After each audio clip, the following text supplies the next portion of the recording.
Hi friends, அஸ்ஸலாமு அலைக்கும். Welcome to இதேசனா சேனல். இன்றைக்கி வந்து வாழைப்பூ வாங்கியிருந்தேங்க. இதில் வந்து கூட்டு செஞ்சுருந்தேன்.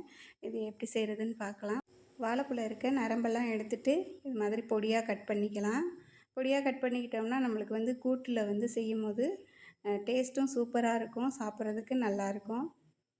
இப்போ அடுப்பில் பாத்திரம் வச்சுட்டு ஆயில் சேர்த்துட்டு கடுகு, உளுந்தம்பருப்பு, வெங்காயம், கருவேப்பிலை, பச்சை மிளகாய் எல்லாம் சேர்த்து நல்லா வதக்கி விட்டுடலாம்.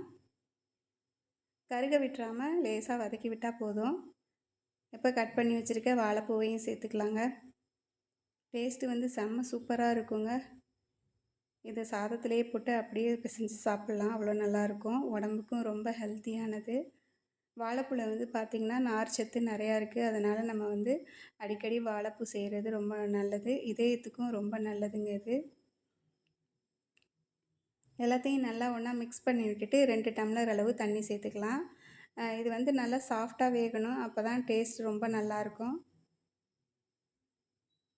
தேவையான உப்பு சேர்த்துட்டு நல்லா ஒரு மூடி போட்டு ஒரு 10 நிமிஷம் நல்லா வேக வச்சுருங்க. இந்த தண்ணி நல்லா வற்றணும், அப்போ தான் நல்லாயிருக்கும்.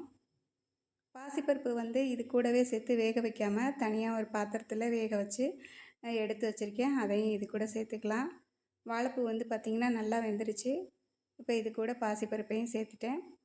தேங்காய் வந்து திருவி வச்சுருக்கேன், அதையும் இது கூட சேர்த்துட்டு நல்லா ஒன்றா எல்லாத்தையும் மிக்ஸ் பண்ணி விட்டுடலாம்.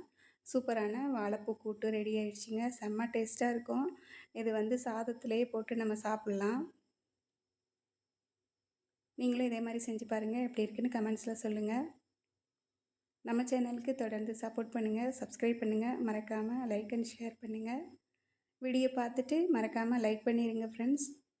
சுட சுட சாதத்தோடு இந்த வாழைப்பூ கூட்டு சேர்த்துட்டு அது கூட 2 ஸ்பூன் நெய் சேர்த்து பிசைஞ்சு சாப்பிட்டா சும்மா வேறு மாதிரி இருக்குங்க. செம்ம டேஸ்ட்டாக இருந்ததுங்க. கண்டிப்பாக நீங்களும் ட்ரை பண்ணி பாருங்கள். நெக்ஸ்ட் வீடியோவில் பார்க்கலாம் ஃப்ரெண்ட்ஸ். தேங்க்யூ.